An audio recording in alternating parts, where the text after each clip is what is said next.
Chemistry. दोस्तों, chemistry हर जगह है, ये हमारे आसपास ही है। हम हर रोज़ जो देखते हैं, सुनते हैं, सूंघते हैं, टच करते हैं, सब केमिस्ट्री की वजह से ही है। केमिस्ट्री नहीं होती तो शायद हमें ये भी ना पता चलता कि पतझड़ में पत्ते अपना रंग क्यों बदलते हैं। तो इसी विषय पर डिस्कस करने के लिए आज हमने इनवाइट किया है पीजीटी सचिन गोयल, जिनसे हम डिस्कस करेंगे केमिस्ट्री।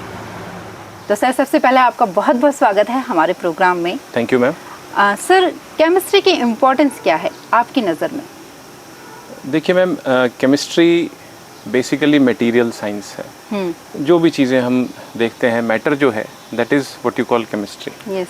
तो अगर हम डेली रूटीन में बात करें तो नेचुरल चीज़ें जो हैं हमारे पास, वो भी आप केमिकल्स कह सकते हैं, और कितने ही हमने आर्टिफिशियल आज बना लिए हैं, वो भी आप केमिस्ट्री कह सकते हैं। तो हमारे लिए मटेरियल साइंस, जो हमारी सुख सुविधा हम जिसका फ़ायदा उठाते हैं, वो सब जो है उसमें केमिस्ट्री का भरपूर योगदान रहता है। जी सर। अभी कई स्टूडेंट होते हैं कि दोस्तों ने ले ली, ठीक है, केमिस्ट्री नॉन मेडिकल ले लिया। स्टार्टिंग में तो उनको बहुत अच्छा लगता है, लेकिन जैसे जैसे थोड़ी सी वो आगे बढ़ते हैं तो उनको प्रॉब्लम्स फेस करनी पड़ती है। तो वो किस तरह से उनको अपना इंटरेस्ट बनाए रखना चाहिए, वो किस तरह से पढ़ें? ठीक है, देखिए मैम, नो डाउट केमिस्ट्री जब हम शुरू करते हैं, देखिए सभी विषय सम्मानजनक हैं, मैं कोई पर्टिकुलर नहीं बात कर रहा, बट मैं मेरे विषय की बात करूं तो क्या होता है, कई बार बच्चे को फिजिक्स या मैथ्स शुरू से ही बहुत डिफिकल्ट लगता है। केमिस्ट्री में ऐसा नहीं होता, क्योंकि बच्चा रोज़मर्रा के जीवन में इन चीज़ों को देखता आया होता है, सुनता आया होता है, तो उसको शुरुआत में आसान लगता है। बट डिफ़िकल्ट ऐसे होता जाता है धीरे धीरे। केमिस्ट्री में फैक्ट्स बहुत सारे हैं। जब उसको लगता है यार ये तो बहुत मेरे से बहुत ज़्यादा हो गया, ये तो मेरे लिए याद करना ही मुश्किल हो जाएगा, तब वो उससे कई बार हिचकिचाने लगता है, कटने लगता है। तो मैं जो बच्चों को समझाता हूँ उसका एक सिंपल सा तरीका है। जैसे सपोज कीजिए हम करिकुलम के हिसाब से चलते हैं। सो हमारी क्लासेस जैसे स्कूल में अप्रैल में शुरू होती हैं, जो हमारा सेशन शुरू होता है हमारे देश में, तो अगस्त तक आते हैं, ठीक है। तो जब तक बच्चे को मज़ा आने लगता है, लेकिन उसके बाद क्या होता है, जब मैं देखता हूँ अगस्त तक आते हैं, 3-4 महीने बच्चे को पढ़ते हो गए होते हैं, तो सिलेबस पाइल अप होने लगता है, उसके ऊपर सब तरह से प्रेशर होता है। तो वो उसको कई बार बच्चे ना उसको टैकल नहीं कर पाते। तो उसको टैकल करने का एक सिंपल सा तरीका होता है अपने स्टडी प्रोसेस को चेंज करना। अगर सपोज कीजिए सेल्फ स्टडी आप डेली 4 घंटे की करते हैं, तो अगस्त ऑनवर्ड्स जो भी आप टाइम देते हैं, टोटल आपने एक टाइम फ्रेम बना रखा है सेल्फ स्टडी का, उसमें से 25% टाइम आप रिवीजन को डिवोट करना शुरू कर दीजिए। बस यानी रिवीजन करनी है। हाँ जी। तो उसमें क्या करना है कि अगर आप 4 घंटे पढ़ते हैं तो 3 घंटे आप, चाहे कोई भी सब्जेक्ट हो इंक्लूडिंग केमिस्ट्री, आप 3 घंटे जो भी आपने नया पढ़ा है उसको दीजिए, और 1 घंटा जो पिछला आप पढ़ चुके हैं उसको रिवीजन के दीजिए। तो आपको कभी भी बोरिंग नहीं लगेगा। आपके कभी भी आप जो कॉन्सेप्ट्स भूलने लगते हैं वो आपको याद आते रहेंगे, तो आपको कभी भी स्ट्रेस महसूस नहीं होगा, है ना। इस तरीके से बहुत अच्छे से मैनेज किया जा सकता है।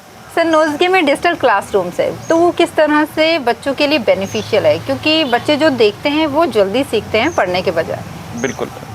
देखिए, थोड़ा मैं अपने विषय के अंतर्गत ही बात करना पसंद करूंगा। अभी केमिस्ट्री की अगर आप बात करते हैं, केमिस्ट्री में तो केमिस्ट्री नो डाउट आपको पता है कलरफुल सब्जेक्ट है।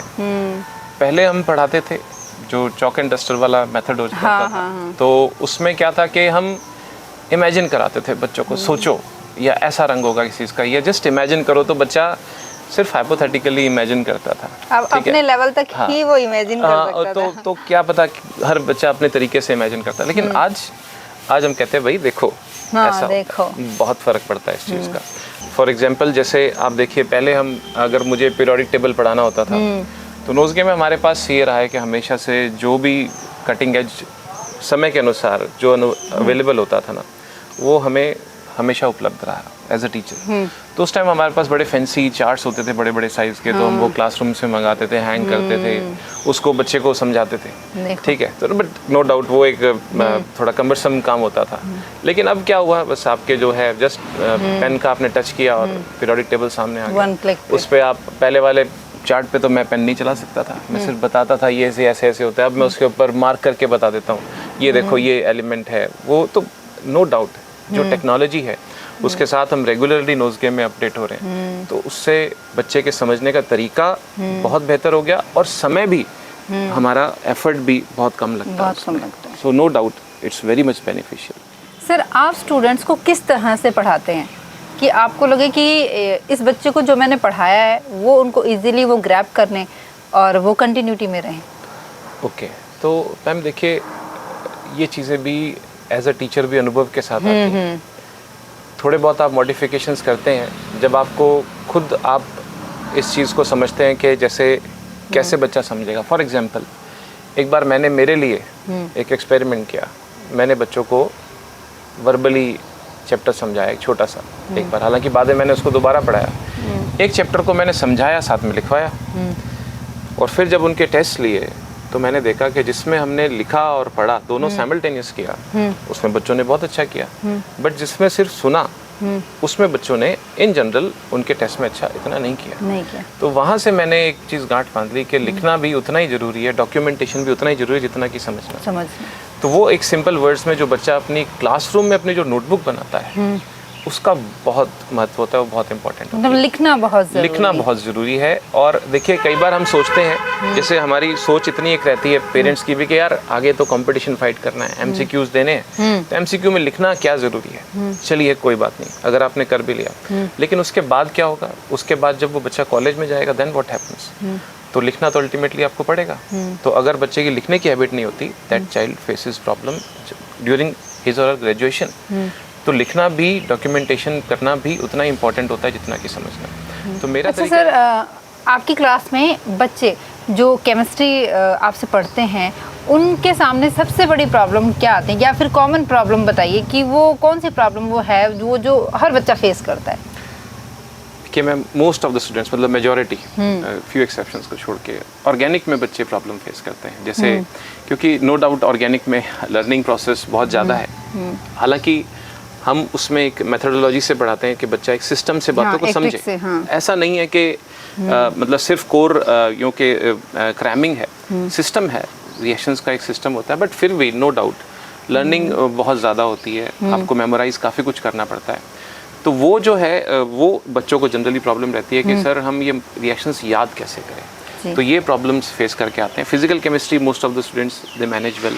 इनऑर्गेनिक में थोड़ा सा दिक्कत आती है, बट रिएक्शन पोर्शंस की जगह कॉन्सेप्चुअल क्वेश्चंस ज़्यादा रहते हैं उसके अंदर, तो वो बच्चे मैनेज कर लेते हैं। ऑर्गेनिक कई बार प्रॉब्लम फेस करते हैं बच्चे, इसमें ये रहती है। मान लीजिए किसी स्टूडेंट के पास साइंस है और उसे केमिस्ट्री में इंटरेस्ट है, तो उसे केमिस्ट्री में ही आगे बढ़ने के लिए क्या करना चाहिए?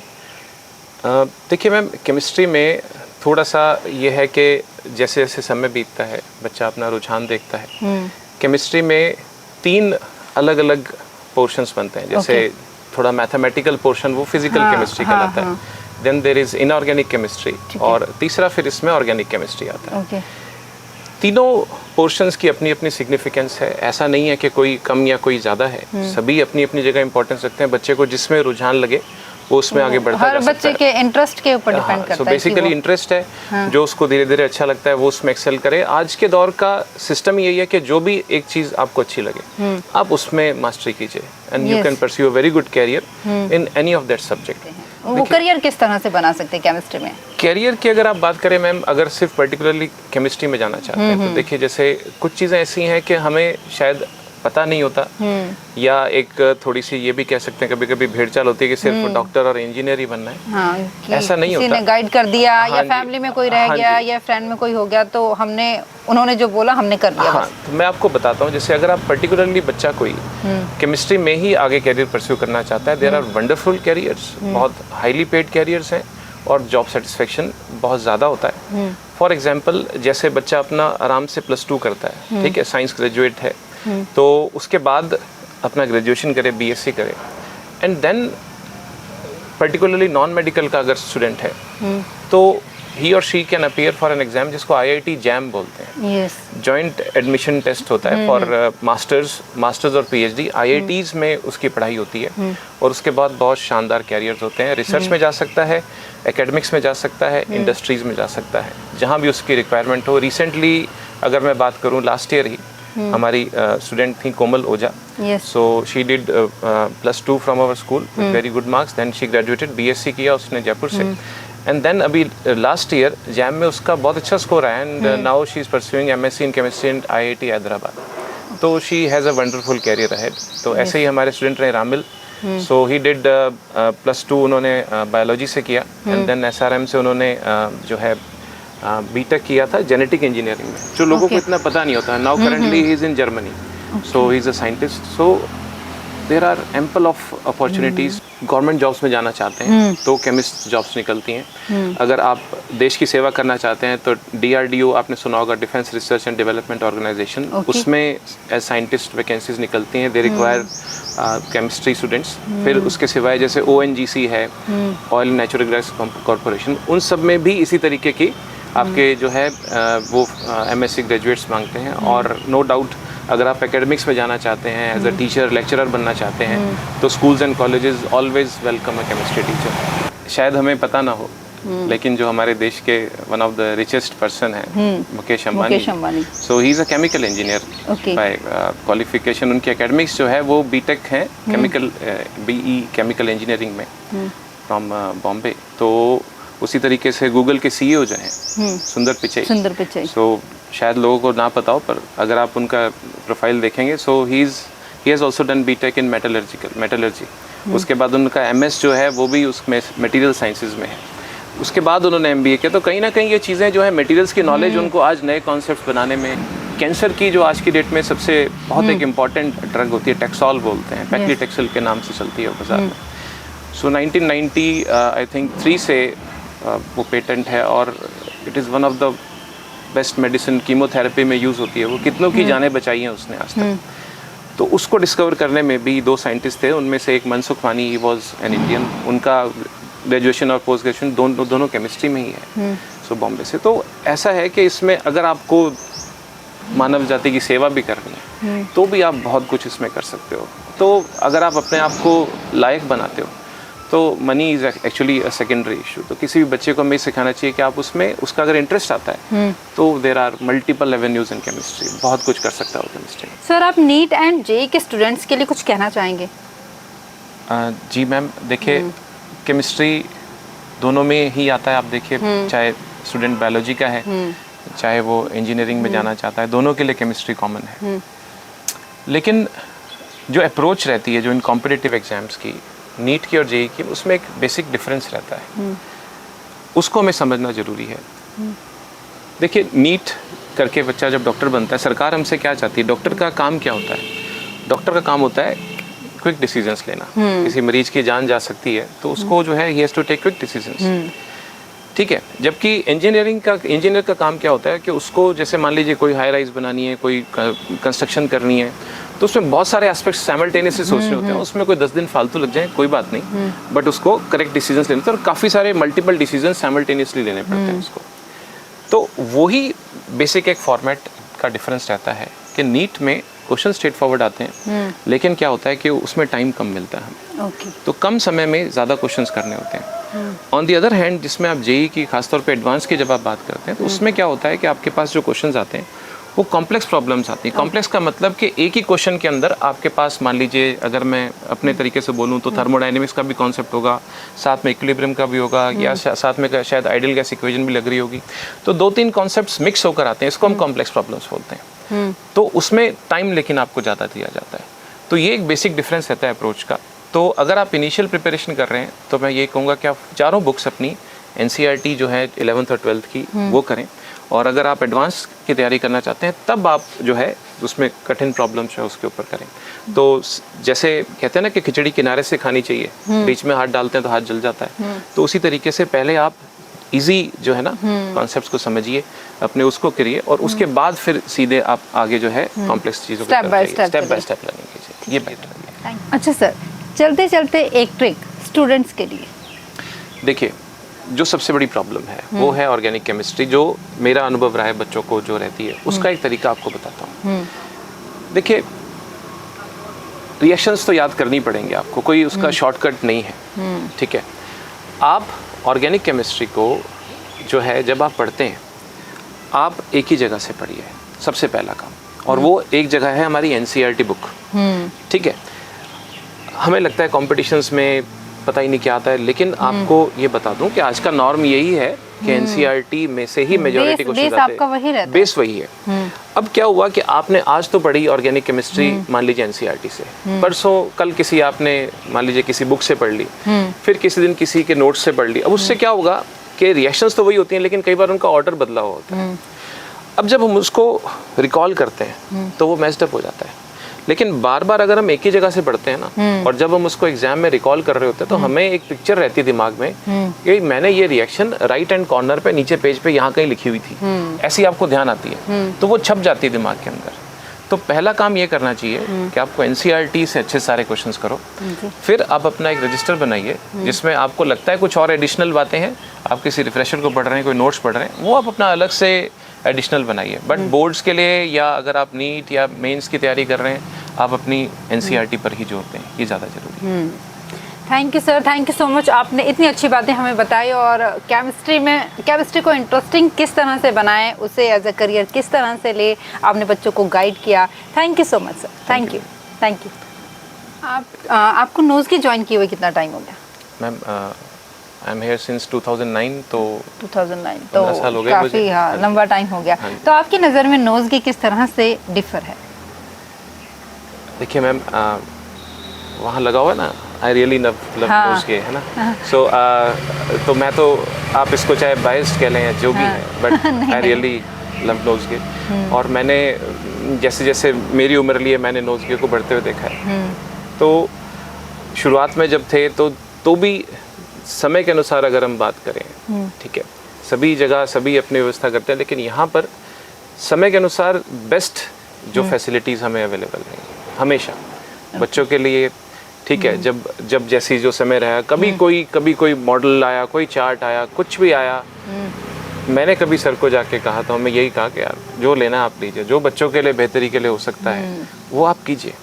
तो उसी का नतीजा होते होते आज जो है, आज बेस्ट जो है हमारे पास वो है डिजिटल जो टेक्नोलॉजी है, वो हम एक क्लासरूम में लगी हुई है बच्चे के लिए। एंड नो डाउट अगर आप गंगानगर की बात करेंगे तो पहले कोई भी स्टेप नोज़गे लेता है, and then others they imitate, then they others imitate. तो वो कहते हैं यार नोज़गे ने किया है तो बढ़िया ही होगा, ठीक है, तो उनको सोचना नहीं पड़ता। So that decision making has been wonderful throughout, उस चीज़ का तो मैं गवाह हूँ। सो वो बड़ा डेयरिंग स्टेप रहता है हर बार ऐसा करना। It's not easy task for someone to take such decision, but बच्चों की बेहतरी के लिए यहाँ पर कभी सोचा नहीं गया। रियल में वर्क होता है, रियल वर्क होता है। आप सुबह सुबह आएंगे तो आपका मन यूँ प्रफुल्लित हो जाएगा। छोटे छोटे बच्चे जब अपने वो प्रैक्टिस कर रहे होते हैं, डांस कर रहे होते हैं, ऐसा आपको अंदर से मन करता है कि यार बहुत अच्छी फीलिंग होती है, आपको ऐसा लगता है फ्रेश।